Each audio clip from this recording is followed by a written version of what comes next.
Hey guys, tonight we're heading back to ancient Rome, not the marble monuments or the blood-soaked arenas. You're probably imagining but a softer, stranger corner of the empire. You find yourself on a dusty road outside the city walls, the kind that winds past fields of wheat and crumbling villas. The sun is low, warm on your shoulders, and the air smells faintly of olives, hay, and if we're being honest, a fair bit of manure. This isn't the Rome you see on coins, this is Rome at hoof level, paw level, with creatures of every shape and size, padding, clopping, braying, and dragging the empire along behind them, and you. Well, you probably wouldn't survive a week hauling sacks of grain like one of these beasts of burden, so, before you get comfortable, take a moment to like the video and subscribe, but only if you genuinely enjoy what I do here, and don't forget to comment with your location and local time so I can see where and when you're listening from. Now dim the lights, maybe turn on a fan for that soft background hum, and let's ease into tonight's journey. Together, you start on the Appian Way, ancient Rome's queen of roads paved with massive stones that gleam like silver under the setting sun. Alongside you, a small caravan trudges forward, donkeys with panniers full of figs and wine, camels swaying like ships under loads of amphorae, and a pair of massive oxen plodding at the center, dragging a squealing wooden cart. It's easy to forget that while the Roman army conquered continents, these humble animals quietly conquered distances. Historians still argue whether Roman engineering or Roman livestock did more to hold the empire together. And watching the way this little troop navigates the chaos, you're inclined to give the edge to the animals. The donkeys are perhaps the first you notice, mostly because one has chosen to stop in the middle of the road, glaring at its owner with the weary disdain of a creature who knows its underpaid. Roman donkeys were small, wiry, and almost insultingly intelligent, which is to say they were great at ignoring commands they didn't care for. They carried loads of bricks, olive oil, and even children when the family mule was feeling generous. One donkey has a red ribbon tied around its neck, a little charm against the evil eye. Superstition ran deep in Roman life, and you notice several of the animals sporting similar talismans, bells, painted symbols, and scraps of fabric meant to keep away bad luck. Beside the donkeys, towering over everyone, are the camels. Yes, camels, though not a common sight in Rome itself. Camels were used extensively in Egypt and Syria, and wealthy Romans imported them as both novelties and hard-working haulers. You watch their long lashes flutter and their padded feet press gently into the dust, leaving surprisingly delicate tracks for such ungainly beasts. And then there are the oxen. Oh, the oxen. Roman oxen were treated like living tractors. They were yoked in pairs and used to plow fields, pull massive stones for construction, and turn mill wheels. Their horns are polished to a dull shine, and they move with a sort of dignified patience, as if fully aware that without them half the empire's bread would never get baked. Particularly beautiful ox, white with a single black ear, stops to sneeze, and the dust sparkles in the last rays of sunlight. There's something almost magical about the rhythm of their hooves on the stones, a sound that has lulled many a sleepy Roman traveler into an afternoon nap. As you keep walking, you pass a roadside inn where a handful of donkeys are tethered, their tails flicking lazily. A young boy leads a pony into the stable. Ponies were rare, but beloved by Roman children of wealthy families nearby. A team of mules is being loaded with sacks of salt, a commodity so precious that Roman soldiers were sometimes paid in it. That's where the word salary comes from, a salty little fact you can drop at parties. You duck inside the inn for a moment and find a fresco on the wall depicting a procession of animals, donkeys painted in earthy reds, camels in pale ochres, oxen shaded a majestic black. This little celebration of the beasts of burden suggests Romans recognized, however grudgingly, that their empire would grind to a halt without them. Back outside, the caravan moves on, and you hear the faint jingle of harness bells. One donkey starts to bray, an almost comically loud sound that makes a pair of birds scatter from a nearby olive tree. A farmer chuckles and mutters something you can't quite catch, but which you're sure is an affectionate insult, an odd tidbit You overhear from an elderly man sitting on a stone bench. Some say donkeys can see ghosts, he says. To no one in particular. That's why they stop and stare. Sometimes they're looking at what we can't see. Historians still argue whether this belief had any influence on how Romans treated their donkeys, but it does explain why you see so many of them wearing protective amulets. You stop to watch a young girl sprinkle water over an ox's head. A small blessing before a long journey. The animal lowers its eyes, seemingly grateful, though it could just be wishing she'd hurry up with the grain. The air smells of warm hay and wood smoke, and as the sun dips below the hills, the caravan disappears into the distance, leaving only the faint echo of hooves and the soft jingling of bells. A breeze picks up, rustling the olive trees. You close your eyes and imagine the thousands of miles these animals have walked across deserts, through mountain passes, into cities teeming with noise and light. The empire's veins ran with their quiet, steady labor, and tonight, you've walked a little way with them, and so you find yourself alone on the road again, the stars beginning to glimmer overhead. The scent of earth and animal lingers, faint, but oddly comforting. Even now, you can almost hear the rhythmic plod of hooves receding into sleep, like a lullaby wrapped in dust and history. You follow the fading sound of hooves until the road narrows and bends toward a grand villa where the stone walls glow faintly under the moonlight. The gates are open just wide enough for you to slip through, and as you enter the courtyard, you're greeted not by guards but by a sudden yip and the scurry of posternite. You've arrived at the world of Rome's lapdogs, the tiny, loyal, and surprisingly fashionable creatures of the elite. The courtyard is paved with marble tiles, cool and faintly slick underfoot, and lined with columns draped in flowering vines. In the center, a fountain murmurs softly, and lounging along its edge are two women in fine tunics, watching a pair of tiny dogs chase each other in dizzying circles. Their laughter rings out light and a little self-satisfied. These dogs are nothing like the dusty donkeys you left behind earlier. They are delicate furred ornaments, bred and coddled into absurdity. One fluffy creature dashes up to you and stops abruptly, its ears twitching before it backs away and resumes its game. Lapdogs in Rome were as much status symbols as they were pets. Tiny Maltese-like dogs were especially beloved, white as milk, and so small you could fit one in the crook of your arm. Their fur was often brushed until it gleamed like silk, and some owners would tie little colored ribbons around their necks, or even on their tails. One woman bends down and picks up her dog, cradling it against her shoulder as though it were a baby, and whispers something you can't hear. The dog licks her cheek, and she grins, perhaps more warmly than she ever would at another human. You step closer to the fountain and notice that one dog has what looks like a faint golden bracelet around its neck. Intriguingly, some Roman lapdogs wore collars made of gold or silver etched with their names and the name of their owner. There are even records of dogs being left inheritances, which seems silly until you see the way this woman kisses the top of her dog's head. The night is quiet, except for the click of tiny nails on stone and the splash of the fountain water. You catch sight of a small marble relief on the villa wall, showing a woman holding her dog with the inscription, "Faithful even unto death," and suddenly you can imagine this creature sitting at her feet during dinners, curled on her lap during endless political debates, and following her from room to room, a silent companion through all of life's pomp and tedium. One older man emerges from the villa doorway wearing a toga with a faint red stripe. He leans heavily on a cane, but his eyes brighten at the sight of the little dogs.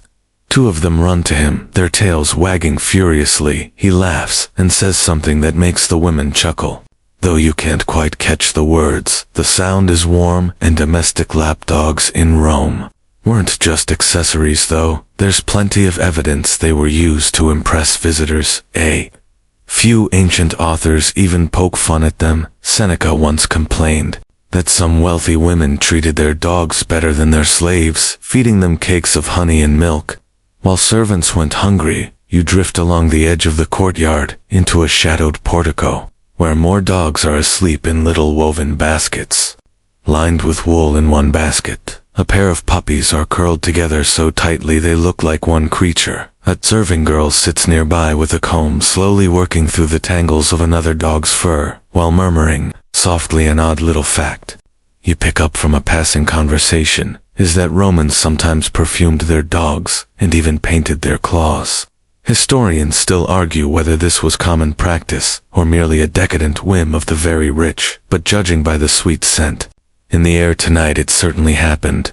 Here the woman with the gold-collared dog moves to a bench and sets her pet beside her, where it promptly rolls over, exposing its soft belly. She chuckles and scratches behind its ears, and the dog closes its eyes in bliss. The quiet of the courtyard deepens, and you begin to notice how even the humans have fallen into the dog's rhythm, their movements slow, their voices low. The moonlight pours across the marble, making everything shimmer faintly.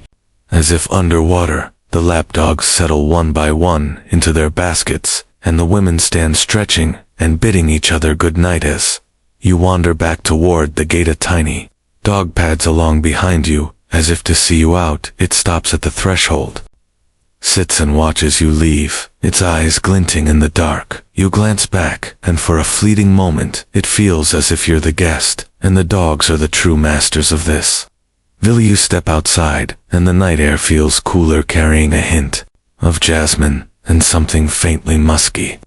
The sound of tiny paws fades behind you, but the image of those pampered creatures lingers.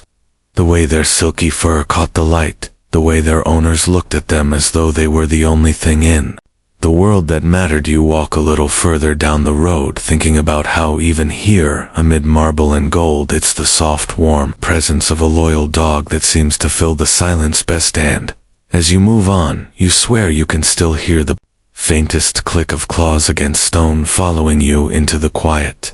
You continue along the moonlit path until the road narrows again, this time leading toward the heart of a bustling insula, one of Rome's towering apartment blocks. The air here is warmer, laced with the sense of bread and smoke, and something sharp you can't quite place yet. Even amid the noise of voices, clinking pots, and slamming shutters, you hear it, a soft, measured purr. Low and steady, you follow the sound to the corner of a kitchen doorway where the light from a small oil lamp spills onto the stones, and there it is. A sleek striped cat sits atop a pile of sacks, tail wrapped delicately around its feet, watching you with that unblinking feline gaze. Welcome to the world of Roman cats. The little predator drops silently to the ground and stalks into the kitchen, where another pair of cats already patrol the floor. One crouches in the shadows near a heap of grain sacks, and the other balances precariously along a shelf, sniffing at a bowl of something savory.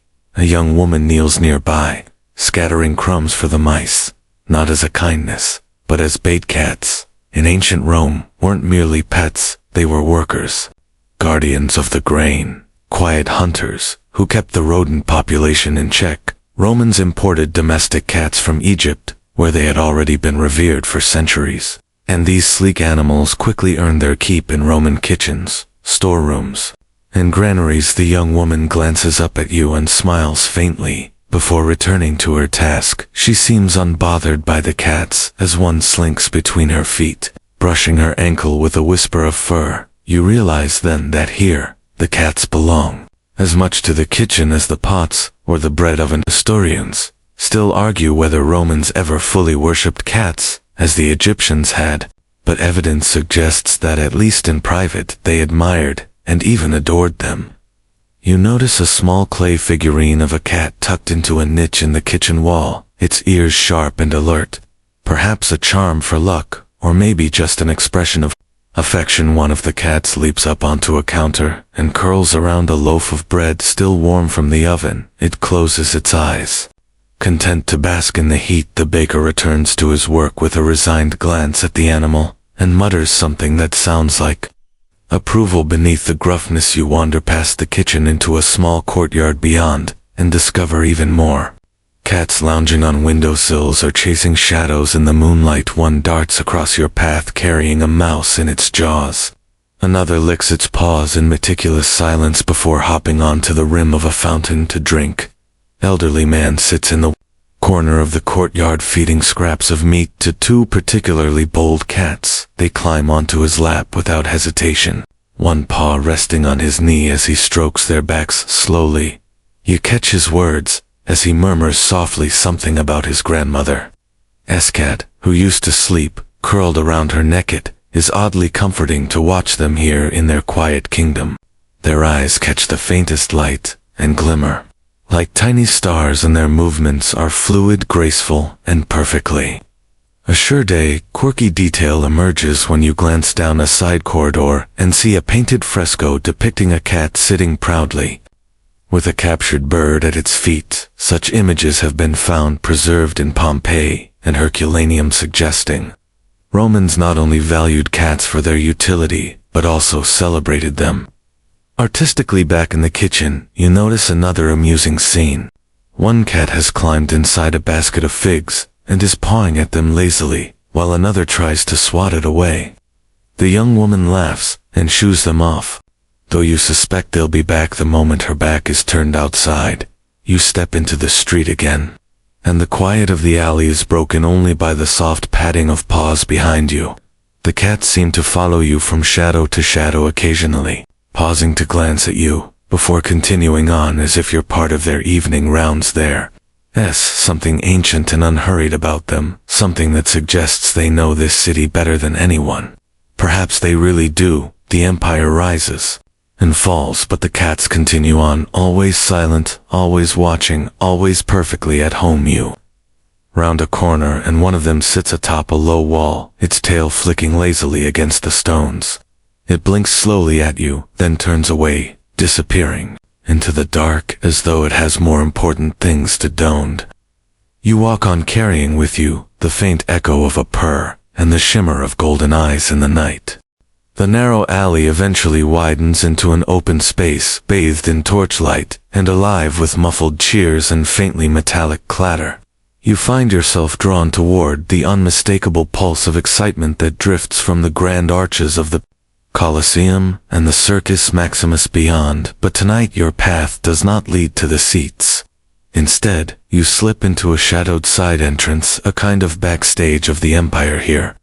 In the cool darkness, you discover Rome's exotic menagerie. First hint is a low rumbling sound from behind a curtain. A massive shape shifts just out of view, and you catch a glimpse of pale tusks gleaming faintly in the light. An elephant larger than you imagined stands tethered in a pen, its wrinkled skin dusted with sawdust. It eyes you with slow indifference as a handler in a rough tunic checks its harness. Elephants were one of Rome's greatest spectacles, imported at great expense from Africa and India.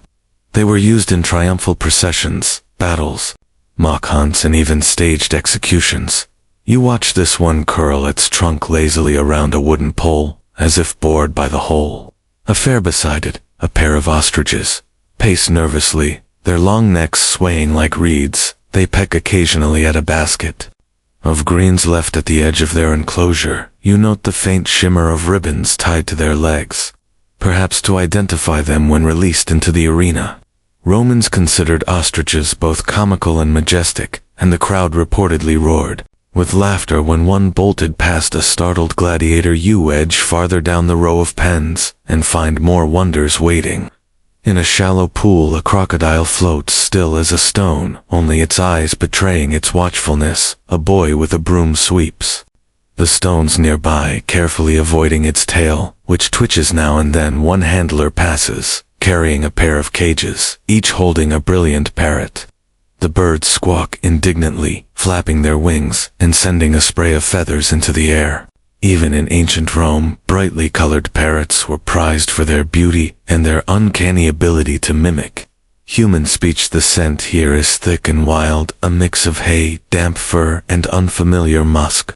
You pass a pen where a pair of lions lounge side by side, tails flicking in synchrony. Their golden coats catch the flickering torchlight, and one raises its head to regard you briefly before resting it back on its paws.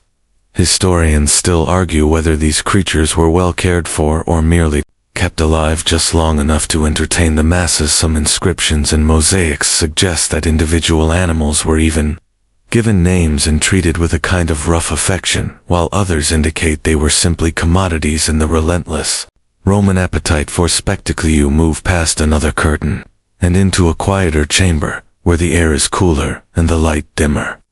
Here you find smaller animals, foxes pacing in their cages, rabbits huddled together, and even what looks like a strange, striped creature, perhaps an early acquaintance of the empire, with the African zebra handler sitting cross-legged near a pile of ropes, hums to himself while slowly feeding strips of meat to a wolf kept in a sturdy wooden crate. The wolf eyes you warily, but remains calm under the man's hand. An odd detail the man explained softly, to no one in particular, is that wolves were sometimes brought into the arena, not only as predators, but also for ceremonial purposes, believed by some to be messengers of Mars. At one end of the chamber, a young girl crouches beside a cage, where a pair of cheetahs lounge sleek and spotted. She holds a brush, and gently runs it along their flanks, murmuring in a soothing tone. The cheetahs seem remarkably tame there. Amber eyes following her every move. A mural on the wall here catches your attention. It depicts a procession of animals, led by men in elaborate robes. Lions, elephants, ostriches, and even leopards parading through the streets before a jubilant crowd. It's equal parts awe, inspiring and unsettling, a reminder of just how far Rome's reach extended and how it showcased that power through creatures from every corner of the known world. You wander back toward the elephant and watch as its handler leads it through a narrow archway. The great beast moves with surprising grace, its massive feet landing silently on the stones. Its shadow fills the corridor, and for a moment you feel utterly small beneath it. The lions stir at the sound of distant cheers, perhaps sensing their moment approaches. The parrots mutter and shuffle in their cages. The crocodile slides silently back into its pool, and the ostriches blink under the torchlight. One by one the creatures disappear through the far arch into the arena, and the silence that follows feels heavy like the hush before a storm. You turn to leave, passing back through the torchlit corridor, with the sounds of the city growing louder again behind.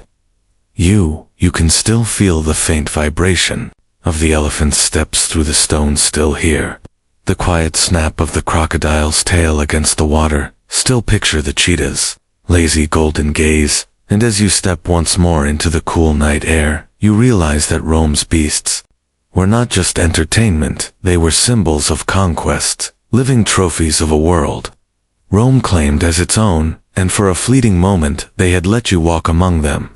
You leave the faint roar of the Colosseum behind, and wander into a quiet residential street, where lanterns flicker against rows of painted doors.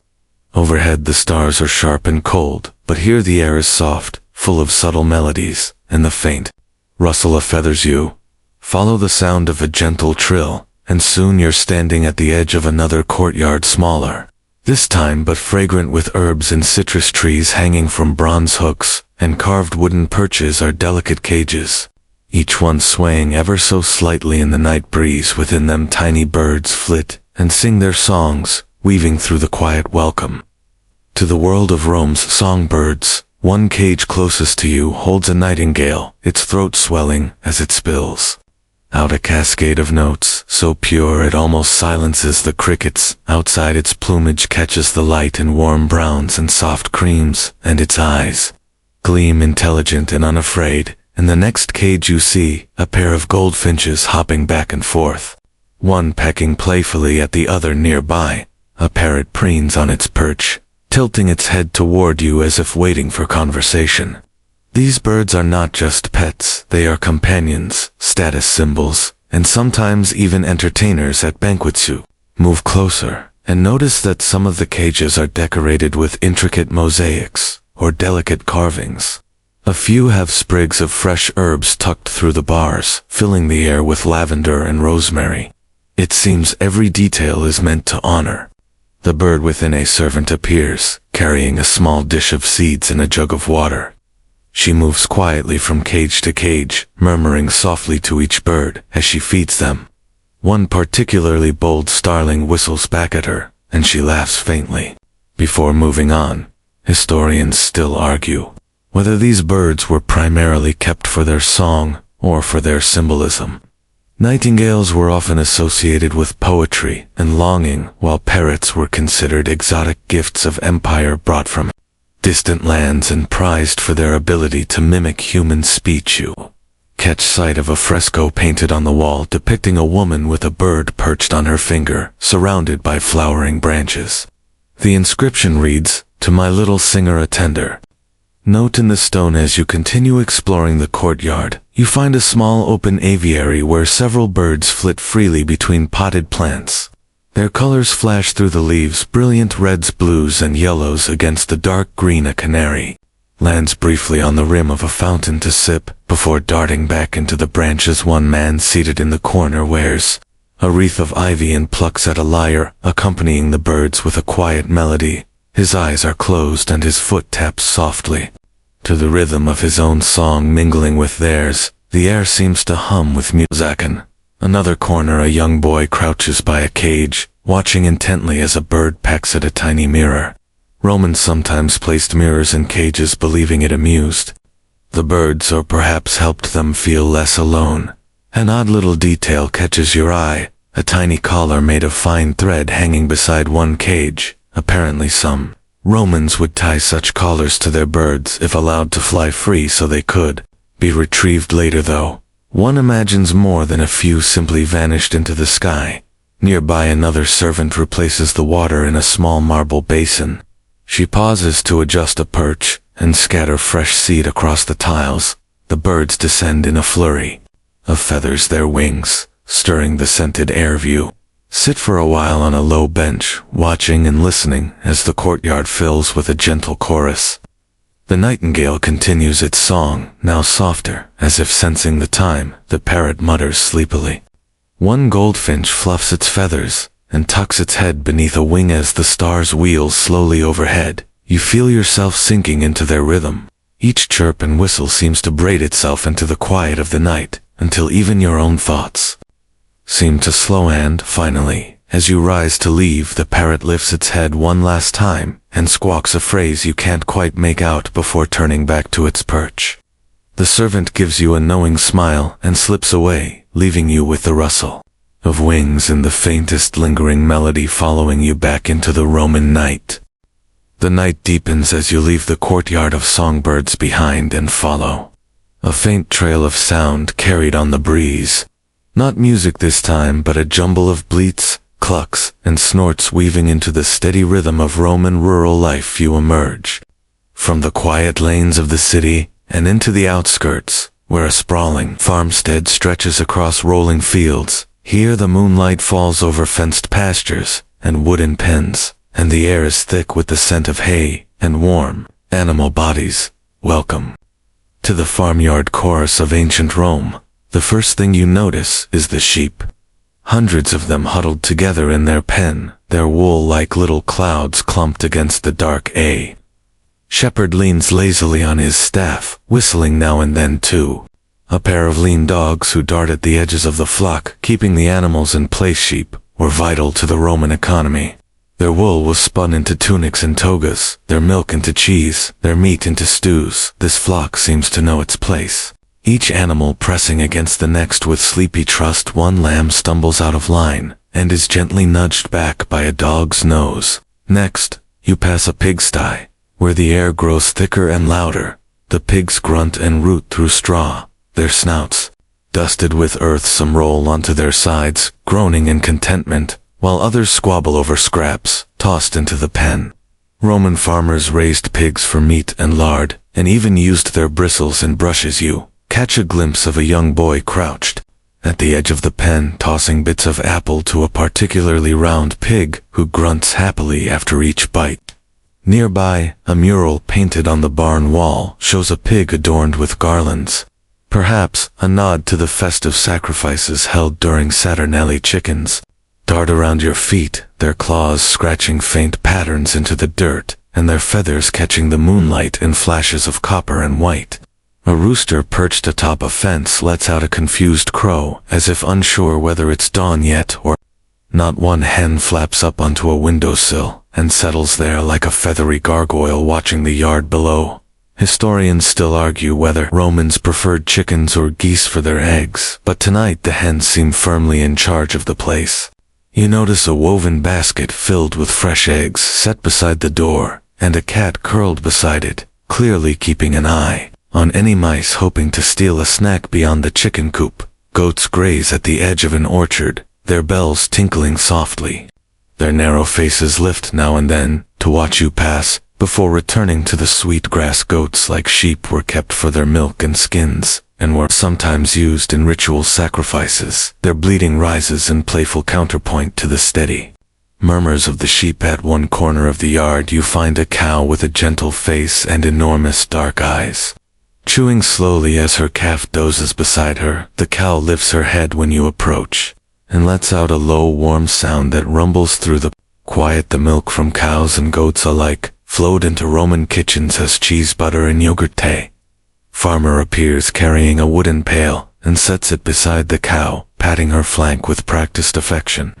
He hums under his breath as he works, and you notice he wears a small charm around his neck, perhaps to ward off bad luck from his herd. In the distance you can just make out another shepherd moving through the fields with a lantern. His flock, a shifting gray mass around him. Occasionally he calls out, and the dogs respond, weaving through the sheep with easy precision. You pause near a small shed and catch sight of a row of rabbits in wicker cages, their long ears twitching as they nibble quietly. Rabbits were sometimes raised for their meat, though they also appear in Roman mosaics, simply as charming creatures of the countryside. And then the breeze shifts, bringing you the faintest scent of honey.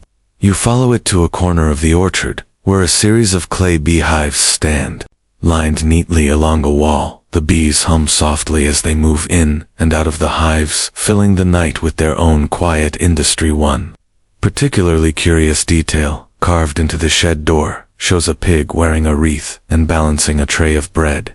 On its back, a whimsical little joke, or perhaps a symbol of abundance and domestic life. You sit for a moment on a low wall, taking in the layers of sound: bleating sheep, clucking hens, snuffling pigs, and the faint drone of bees mingling into a kind of rustic lullaby. The moon glides higher, spilling silver over the orchard and fields, and the farm seems to settle into its slow, ancient rhythm. You rise at last and continue down the path, past sleeping sheep and drowsing goats, and out into the quiet beyond. The chorus of farm animals lingers in your ears like a soft memory, a reminder that even the grandest empire leaned on the backs of these humble creatures. And as you step into the darker fields, you think you can still hear that solitary, confused rooster crowing faintly behind you, greeting no dawn in particular, but simply keeping the night company. You leave the quiet farmstead behind, the faint clucks and bleats fading as you wander back toward the heart of the city. The streets are livelier now, and the warm glow of torches bounces off the plaster walls above you. A ripple of laughter draws you forward toward the forum, where merchants and shoppers linger even at this late hour. And here, among the chatter and the clink of coins, you meet some of Rome's cheekiest pets, the monkeys of the marketplace. At first, you think the faint chittering is just birds, but as you turn a corner, you spot a small crowd gathered around a man with a staff.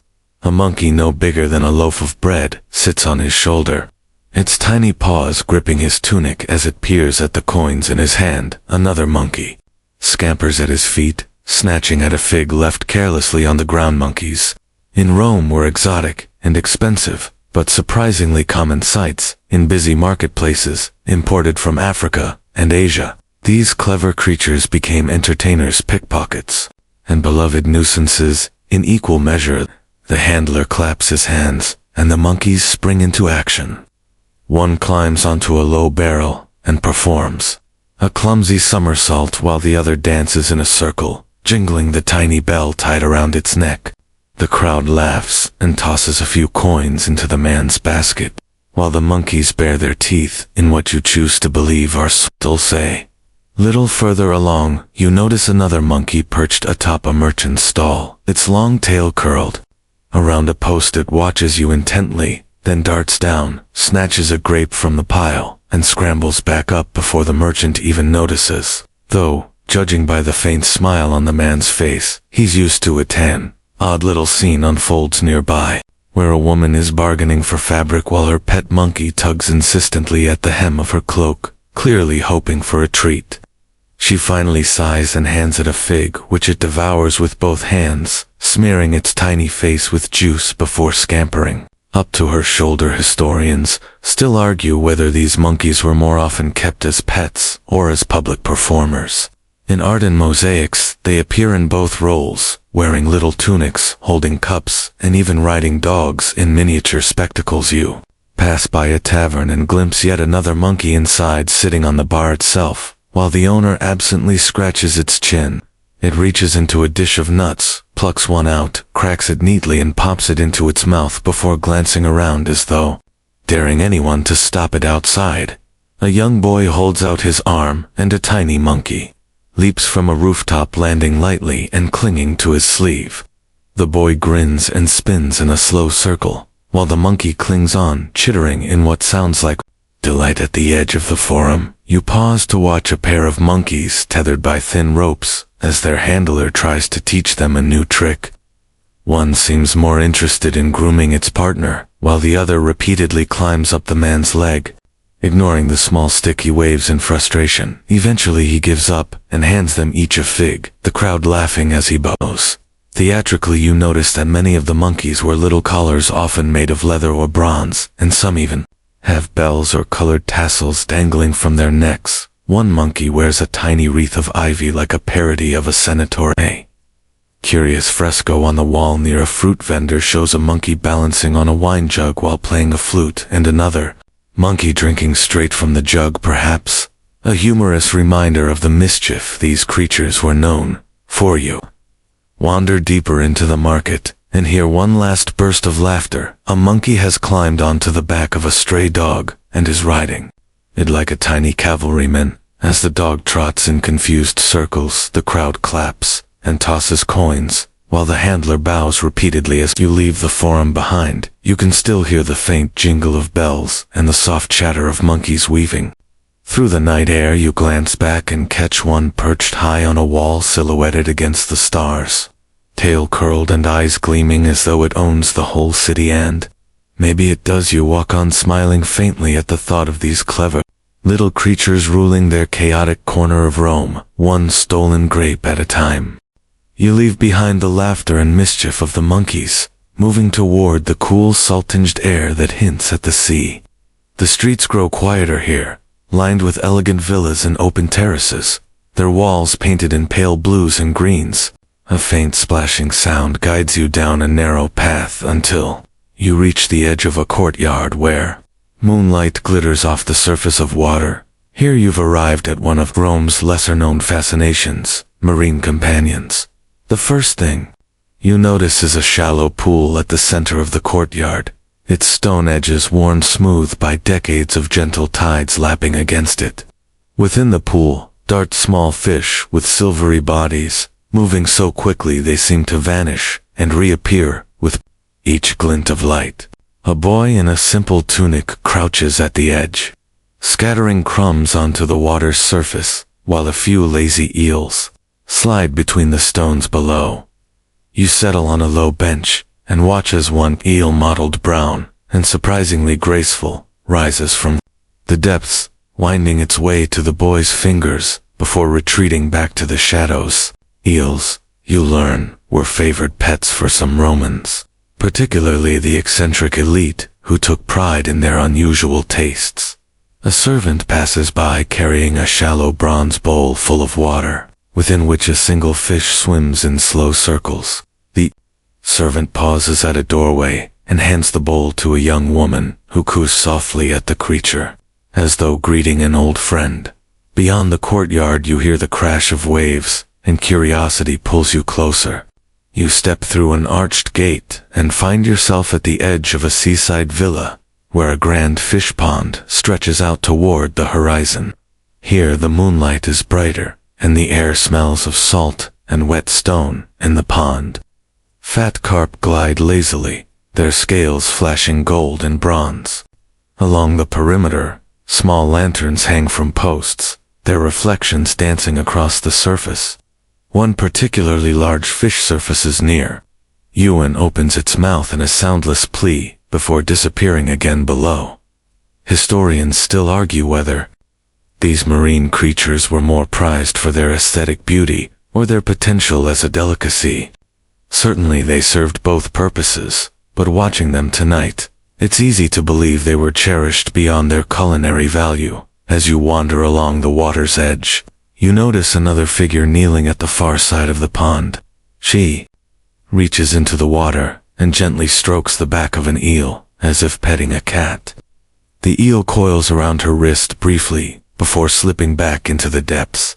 A strange little story comes to mind, whispered by one of the servants earlier, about a Roman noble who became so attached to her pet eel, she decorated it with earrings and rings, and visitors came from miles around to marvel at it.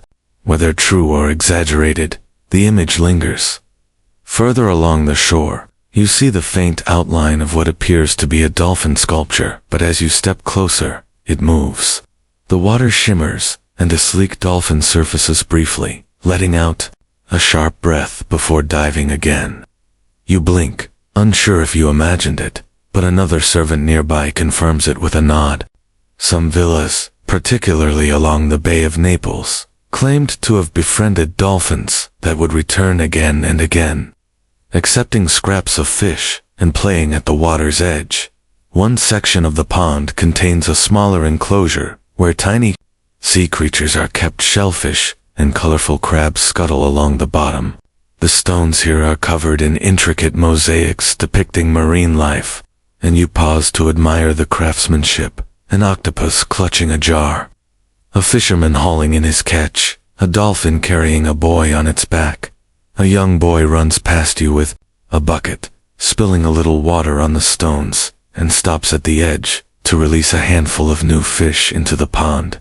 The lantern light catches on their fins as they dart away, vanishing into the shadows beneath the lilies. You sit once more on the low bench, and let the sounds of the water soothe you. The gentle lap of waves, the occasional plop of a surfacing fish, and the faint whisper of reeds swaying in the breeze. One last time you lean closer to the pond and watch the eels twist among the stones, their movement hypnotic and calm. For a moment you imagine yourself as one of them, silent, gliding effortlessly through this underwater world, where the empire's noise cannot reach. And when you finally rise and turn back toward the villa, you catch one more glimpse of the dolphin, arcing gracefully through the moonlit water, as if bidding you good night. You leave the salty breeze of the marine villa behind, and follow a broad avenue that leads you toward the rumbling sound of hooves and cheering carried faintly on the night air ahead of you. The silhouette of a massive structure looms, its archways glowing faintly with torchlight, and its banners fluttering in the darkness. VA arrived at the realm of the horses of war and sport. The first sight that greets you is a vast hippodrome, its stone curves disappearing into the night inside you. Hear the faint thrum of restless energy and feel the vibration of hooves even from here. You step closer and peer through an open gate, where a handful of horses are being led in circles, their breath steaming into the cool air. These are not the quiet farm animals of earlier, but sleek muscular creatures bred for speed and strength. Their flanks gleam under the torchlight, and their hooves strike sparks against the stones as they move. You notice a team of 4 white horses harnessed to a chariot, their heads tossing impatiently as the driver murmurs to calm them. They are already draped in colorful ribbons and bronze medallions, ready for tomorrow's race. Chariot horses were the celebrities of Roman sport, their names sometimes etched into mosaics or whispered in betting circles. One chestnut horse breaks into a brief gallop, circling the pen before slowing again. A stable boy hurries after it, shaking his head, but smiling faintly. You catch the smell of sweat, leather, and hay. Sharp and invigorating. Historians still argue whether the fame of these horses rivaled that of their human drivers, but it's clear even now that they were admired and feared in equal measure. Their speed could be breathtaking, but their power unpredictable. As you wander deeper behind the stables, you come across Another group of horses, these heavier and clad in padded leather and bronze fittings. These are cavalry mounts bred for battle. Rather than sport, broad-shouldered and steady, they carry themselves with a calm dignity that contrasts with the fiery racers. Nearby, one soldier leans against a post, polishing his horse's bridle, while the animal stands motionless beside him. Occasionally he pats its neck, and the horse leans into the touch almost affectionately. Further down the row, a young groom braids bright cords into a black mare's mane, preparing her for the next morning's ceremony. Roman horses were often decorated with ribbons, bells, and even painted symbols before parades and games. You pause to watch as another groom brushes down a gray stallion. Murmuring under his breath, the horse's eyes half close and its ears flick lazily back and forth. An odd little detail catches your eye carved into the wall above. The stable door is a relief, showing a chariot driver clinging to the reins as his horses thunder forward, heads thrown, high tails flying behind them. You can almost feel the energy frozen in stone nearby. A group of children sits cross-legged on the ground, playing a game with small stones as they watch the horses go through their paces. Occasionally they clap when a horse tosses its head or prances unexpectedly beyond the hippodrome. The road opens onto a training field where cavalry soldiers put their mounts through maneuvers. Spears gleam in the moonlight, and the steady drum of hooves rises and falls in perfect rhythm. At the far edge of the field, a few more delicate horses stand apart, their coats so fine they shimmer, almost like silk. These were the prized imports from distant lands, Arabia, North Africa, and beyond. Their riders regard them with obvious pride, and more than a little caution, as they step carefully around the nervous creatures. You find a quiet corner near the field, and sit for a moment, watching the horses move. One pair of racers streak past so fast, they seem to barely touch the ground, their hooves beating a hypnotic cadence that lingers even after they vanish into the dark. One last horse, massive, white, and dappled, stands alone at the edge of the field, grazing quietly beneath the stars. Its mane stirs faintly in the breeze, and its tail swishes in a slow, lazy rhythm. You rise at last and turn to leave, carrying with you the sound of hooves echoing in your chest. The memory of their speed and strength seems to hum in the stones beneath your feet long after you've stepped back into the quiet streets of the city. You leave the wide training field behind and find yourself drawn toward a narrower path lined with small shrines and temples.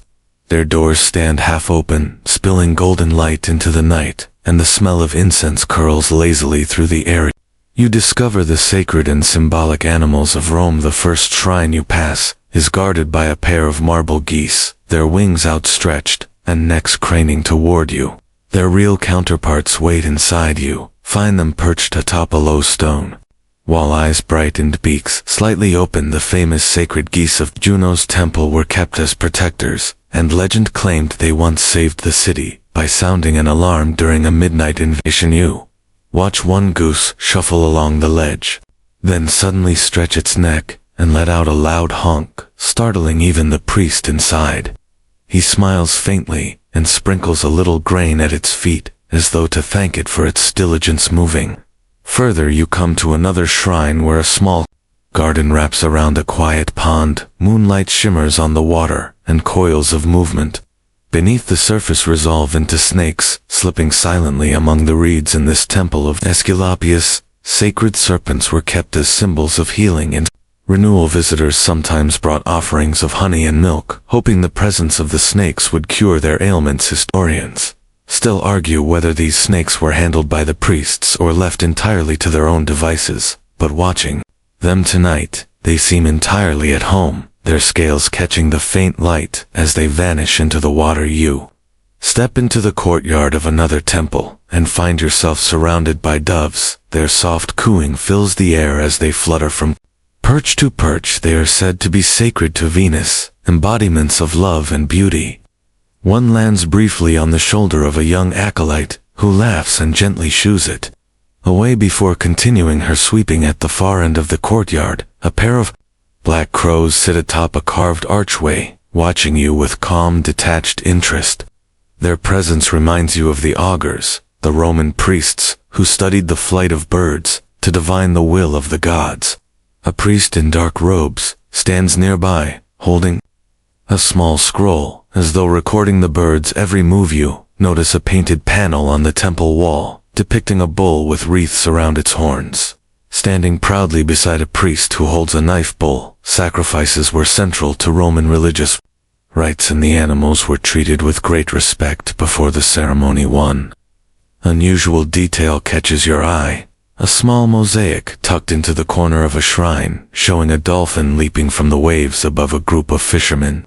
The dolphin often symbolized divine guidance and safe passage across the sea, and some sailors swore by its protection. In another alcove you spot a tortoise resting on a slab of marble, its shell faintly carved with symbols. Tortoises were sometimes associated with the earth and longevity, their steady movements seen as a quiet virtue. You find a low bench in the shadow of a fig tree and sit for a while listening to the temple sounds, the cooing of doves, the occasional hiss of a snake, the soft scrape of a broom on stone. It is a peaceful, almost meditative rhythm. The priest near the geese steps forward and scatters more grain, the birds flocking to him in a flurry of wings. Nearby the crows shift and mutter softly to each other, and the serpents slip once again into the shadows. You rise and walk slowly back down the path, past the glowing shrines and the quiet guardians who dwell there. The faint scent of incense clings to your clothes, and the echo of the animals' whispers lingers in your mind. You leave the sacred precinct. The moon seems a little brighter, and the night air cooler. You glance back one last time and catch the gleam of a goose's eye, watching you as though still standing vigilant. Then you are alone again, with only the faint sound of wings in the distance to remind you of the divine creatures you've just met. You move away from the quiet sanctuaries and down a crooked alley where the stones feel warmer underfoot and the smell of the city sharpens. Around you the streets narrow into a maze of shadows and faint torchlight revealing another side of Rome. One less polished yet very much alive here. You meet the street strays and scavengers who thrived in the empire's cracks. The first you notice are the dogs. They slip through the alleys in loose packs, their eyes catching the faint light as they scavenge scraps and sniff at doorways. One pauses to watch you, its ribs faintly showing through its fur, and then trots away after the others. They are lean and wary, but not entirely unfriendly. You hear the soft pat of their paws on the stones, a rhythm you hadn't noticed before. Stray dogs were part of Rome's ecosystem, cleaning the streets of refuse and keeping vermin at bay. Some became almost mascots of particular neighborhoods, others hovered on the fringes of taverns and bakeries, hoping for an absent-minded handout. You pass a small bakery, where a cluster of dogs sits just outside the threshold, tails wagging faintly. The baker tosses them a crust without looking up, and one dog catches it mid-air, before slinking off into the dark. A little further on, you glimpse a pair of cats perched atop a trash heap, their eyes glinting as they pick their way through discarded fish bones and crusts of bread. These feral cats are rougher than their pampered cousins you met earlier, but no less graceful. They move silently between the shadows and vanish just as quickly. The air grows sharper here, filled with the smell of rotting vegetables and stale wine. You notice a flock of pigeons scattering as you pass, their wings beating the air in a sudden flurry. Before long they settle again on the roof ledges, cooing softly as they watch the street. Below, historians still argue whether these strays were tolerated with affection or simply ignored as part of the scenery, but some inscriptions and graffiti suggest that at least a few were named and known by the locals. You turn a corner and nearly stumble over a heap of rags that shifts with a low growl. A dog curled into itself blinks up at you before closing its eyes again. Unbothered, nearby a small boy crouches, feeding crumbs to a group of sparrows that hop and flutter around him, fearless in their hunger. In a dim courtyard you find a woman leaning against a wall, her hand resting on the head of a large dog sprawled beside her. The dog's ears twitch at your footsteps, but it doesn't rise, simply watches you with calm, amber eyes.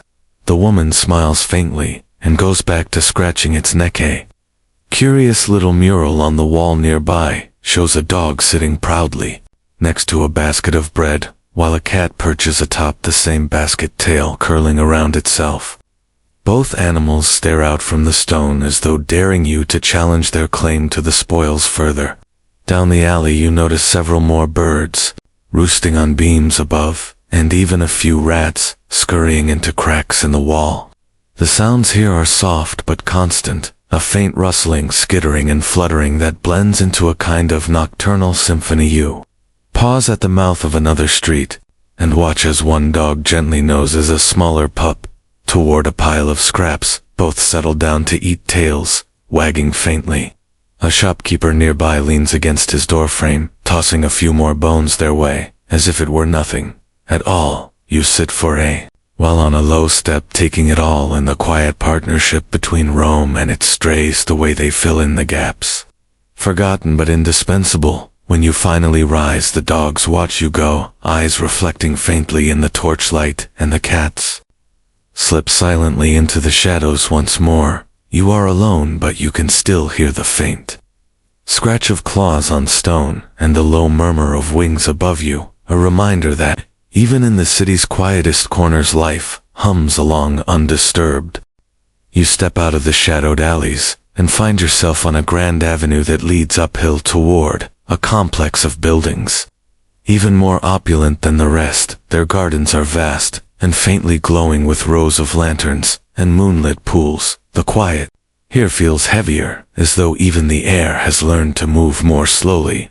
Arrived at the imperial menageries, a pair of bronze gates stand open just enough for you to slip inside. The gardens beyond are sprawling, lined with marble colonnades, and dotted with sculpted fountains. In the center of it all stand the cages and pens of Rome's most rare and exotic creatures. You greeted first by a low growl to your left, and when you turn, you find a pair of leopards pacing behind gilded bars. Their spotted coats shimmer as they move, their tails swishing languidly. One pauses to stare at you, then yawns, revealing teeth that catch the lantern light. Further in you see an enclosure where a bear sits on its haunches, paws folded on its chest, as if patiently waiting for something nearby. A man in rich robes gestures to another guest, pointing proudly at the animal, as though displaying a prize. Jewel. The imperial menageries were more than collections of animals, they were statements of power, reminders to visitors of the empire's reach. You walk along the edge of a long pool and see a group of flamingos standing perfectly still, their feathers faintly pink, even under the moonlight. Tan attendant passes by carrying a basket of fish and pauses at a shallow basin where a group of strange long-legged birds peck delicately at the water. Their thin cries echo softly in the night. Historians still argue whether the emperors saw these animals primarily as trophies, curiosities, or living propaganda. Whatever their intent, the effect is undeniable. You feel small among them, a visitor to a world curated to awe and intimidate. You follow a path lined with flowering trees until you come to a larger pen where a massive lion lounges. On a platform, a faint golden chain glints around its neck, and a servant stands nearby holding a long staff. The lion's eyes follow you lazily, but its tail flicks with restless energy too. You're right, you find a pair of antelopes grazing beside a sculpted fountain. They move with delicate precision, their ears twitching at every faint sound. Further along you glimpse another creature curled up in the shadows. A panther perhaps, or even a cheetah, its breathing slow and steady. An odd little detail carved into a wall depicts an emperor holding a leash attached to a strange hybrid creature, half lion, half serpent. Clearly more myth than reality, but a telling sign of how these collections blurred the line between real and imagined. In another corner, a group of children cluster around a cage where a small troop of monkeys chatter and swing from branch to branch. The children laugh as the animals perform little tricks, leaping and tumbling in the straw. You pause at a stone bench and watch as a servant pours water into a marble basin and a pair of swans glide silently to drink. Nearby, a row of brightly colored parrots squawk and shuffle along a long perch, their feathers catching the light in brilliant reds and blues. As you walk on, You come to an enclosure filled with a gentle humming sound. Eels wind through a shallow pool, glowing faintly in the dim light. One of the attendants kneels to feed them bits of fish while murmuring softly. At the far end of the gardens, a group of spectators has gathered to watch an elephant being led slowly across the lawn. Its enormous feet make no sound on the grass, and its trunk sways back and forth as it moves. The emperor himself, or at least his representative, nods in approval as the great animal bows, slightly before retreating into the dark hue. Sit for a while under an olive tree at the edge of the garden, watching the flicker of torches, the ripple of water, and the graceful silhouettes of creatures moving in and out of the light. When you finally rise and make your way toward the gates again, you glance back once more at the menagerie. The leopard is still pacing, the flamingos still stand like living statues, and somewhere in the distance the elephant lets out a low rumble that seems to vibrate in your chest as you step outside. The cool night air feels a little lighter, as though you've left behind the weight of centuries of power and pride, carried silently on the backs of those extraordinary creatures. The road back into the city slopes gently downhill, and the sounds of the imperial gardens fade into memory. The night air here feels sharper again, laced with wood smoke and faint whispers of voices.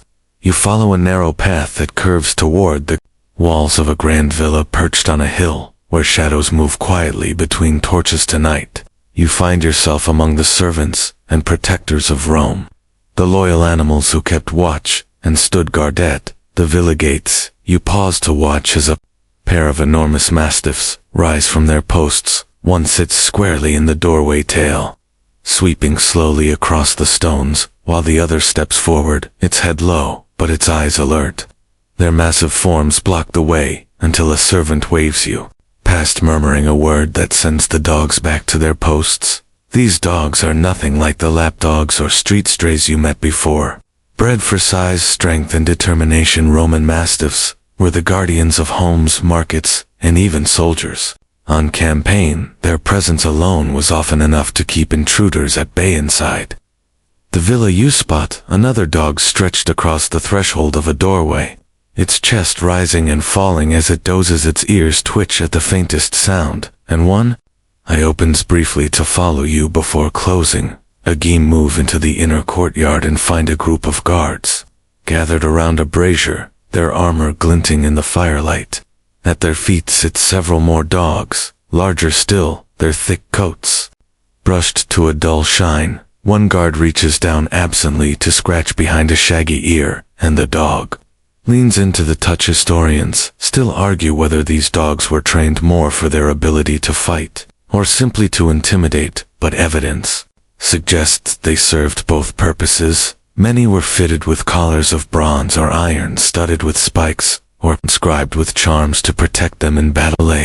You continue wandering the villa. You come across a room where a pair of dogs sits beside a small bed. Their eyes are fixed on the door, and their bodies tense, even as their tails thump faintly against the floor. A nurse passing by explains softly that these dogs belong to the master's children and refuse to leave their side, even at night. To step outside again and follow a path that leads toward the outskirts of the property. Here, the walls rise higher, and a watchtower looms above. From its base, you can hear the faint bark of yet another dog somewhere on the battlements, its voice carrying on the wind. Further along, you reach a training yard, where a soldier works with a pair of dogs, one holding a thick rope in its teeth, while the other circles around practicing flanking movements. The soldier smiles faintly as he murmurs commands the dogs, responding with precision and eagerness. An odd little carving on the wall here shows a dog standing proudly beside a fallen enemy, a laurel wreath draped around its neck, a quiet testament to the role these animals played in Roman victories. Beyond the yard, you find a low stable where even the horses seem to recognize the dogs' presence, stepping carefully around them as they rest on the straw. One particularly massive mastiff lies stretched out beneath the hooves of a wolf, both perfectly calm as though accustomed to each other's company. You sit for a moment near the edge of the yard and watch the dogs move through the shadows, some slipping between columns, others curling up beside guards, still others pacing silently.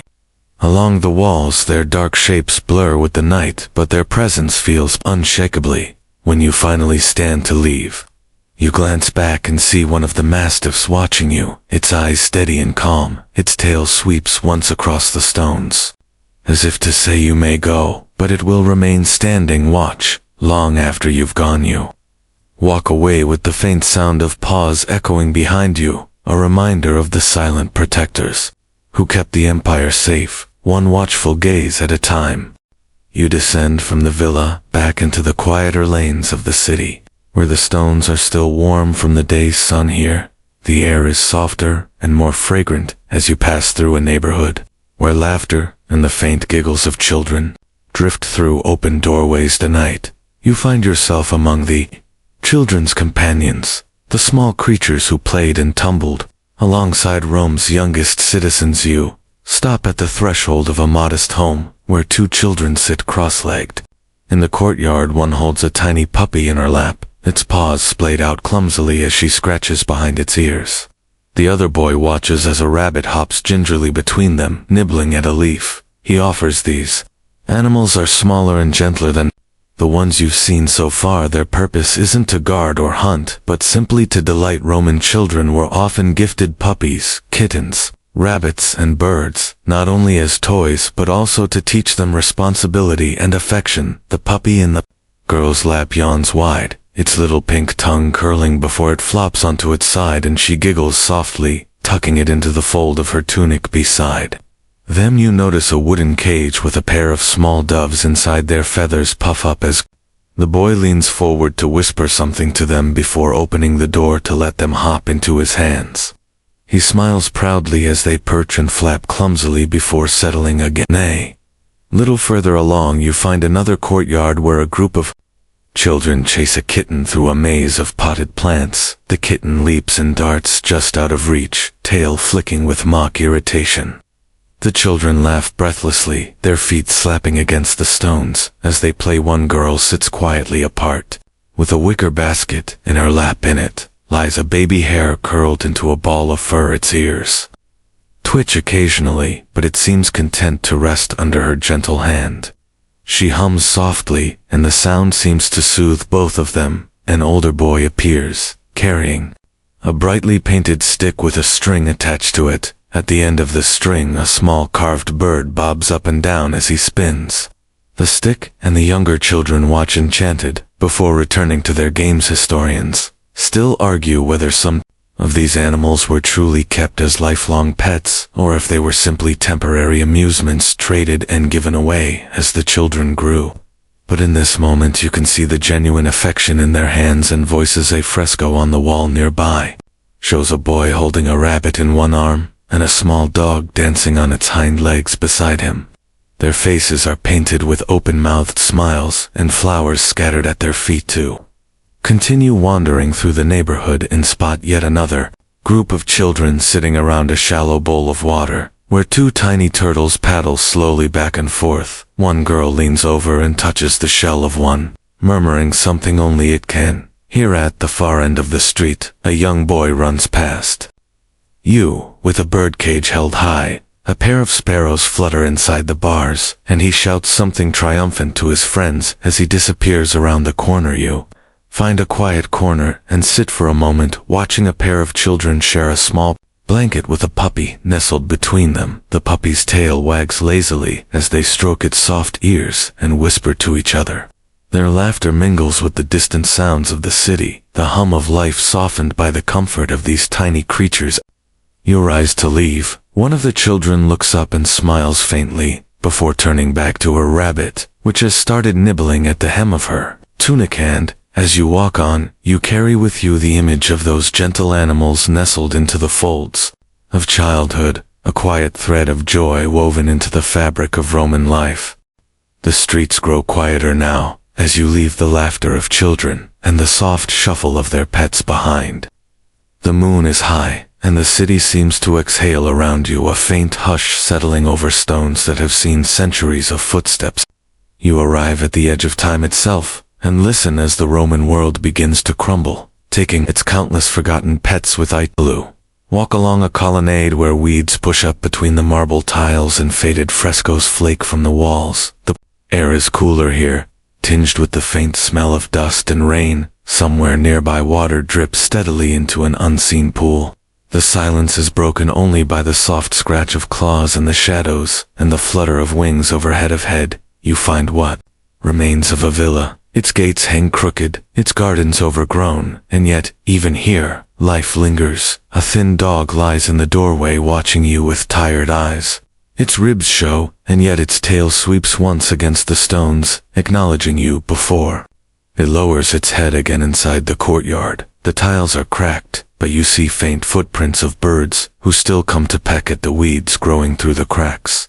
A few sparrows dart across the stones, their tiny claws clicking faintly. As they scatter further on you past the remnants of a shrine, a goose still perches atop the crumbling wall, eyes bright in the moonlight, as though still keeping vigil, even as the temple itself falls into ruin. Historians still argue whether animals noticed the decline of the empire, whether they sensed its slow collapse as markets emptied and homes fell silent. But here, in the quiet, you can imagine the lapdogs waiting on cold doorsteps, the mastiffs guarding doors no longer opened, the cats still chasing shadows through empty kitchens.